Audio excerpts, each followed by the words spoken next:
ছাত্র জনতা আমরা দেখতে পাচ্ছি যে আমাদের এই অভ্যুত্থান এবং বিপ্লবের পরেই দেশে অরাজকতা নাশকতা করছে ফ্যাসিস্ট এবং তাদের দোসররা। আমরা দেখতে পাচ্ছি যে বিভিন্ন জায়গায় এখন গোলাগুলি চলছে, মন্দিরে হামলা হচ্ছে এবং নাশকতা ও লুটপাট করছে।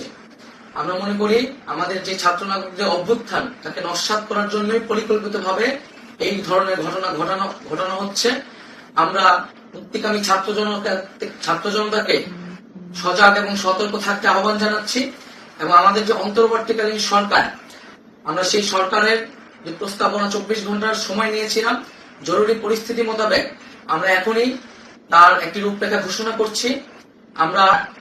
আমরা সিদ্ধান্ত নিয়েছি যে সর্বজন গ্রহণযোগ্য আন্তর্জাতিক খ্যাতিসম্পন্ন নোবেল পুরস্কার বিজয়ী ডক্টর মোহাম্মদ ইউনূসকে প্রধান উপদেষ্টা করে অন্তর্বর্তীকালীন সরকার গঠন করা হবে এবং ডক্টর মোহাম্মদ ইউনূসের সাথেও আমাদের কথা হয়েছে। তিনি ছাত্র জনতার আহ্বানে বাংলাদেশকে রক্ষা করতে এই গুরু দায়িত্ব নিতে সম্মত হয়েছে। আমরা সকালের মধ্যেই আমরা এই সরকার গঠনের প্রক্রিয়া দেখতে চাই।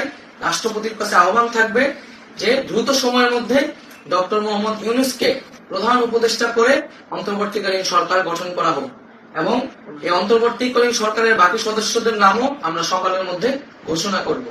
প্রিয় বন্ধুগণ, দেশে যে অরাজকতা চলছে, মানুষের জীবনের নিরাপত্তাহীনতা চলছে, সেজন্য আমরা রাষ্ট্রপতির কাছে আহ্বান জানাচ্ছি দেশে আইন শৃঙ্খলা পরিবেশ ফিরিয়ে আনার জন্য দ্রুত সময়ের মধ্যে কার্যকর ব্যবস্থা নিতে হবে এবং আইন শৃঙ্খলা বাহিনীকে সহযোগিতা করার জন্য মুক্তিকামী ছাত্র জনতাও রাজপথে থাকবে এবং অন্তর্বর্তীকালীন সরকার গঠন না হওয়া পর্যন্ত মুক্তিকামী ছাত্র জনতাকে রাজপথে থেকে তাদের যে অভ্যুত্থান, সেই অভ্যুত্থানকে রক্ষা করতে হবে।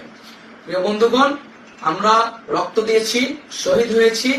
আমাদের যে প্রতিশ্রুতি একটি নতুন বাংলাদেশ গঠন করার জন্য, সেটিকে আমাদের অবশ্যই বাস্তবায়ন করতে হবে এবং অবশ্যই ছাত্র জনতার প্রস্তাবিত সরকার বাদে কোনো ধরনের সরকার কিন্তু মেনে নেওয়া হবে না। আমরা বলেছি কোনো ধরনের সেনাশাসিত সরকার অথবা সেনা সমর্থিত সরকার অথবা এই ফ্যাসিস্টদের দোসরদের কোনো বিটিং সরকার কিন্তু আমরা মেনে নেব না। কোনো গণবিরোধী সরকারকে মেনে নেওয়া হবে না। ছাত্র জনতার অভ্যুত্থানকারী যে প্রস্তাবিত সরকার, অন্তর্বর্তীকালীন সরকার, যেটা আমরা সিদ্ধান্ত উপনীত হয়েছি ডক্টর মোহাম্মদ ইউনূসকে প্রধান উপদেষ্টা করে এই সরকার গঠন করা হবে, সেই সরকারকেই বাস্তবায়ন করতে হবে অবিলম্বে।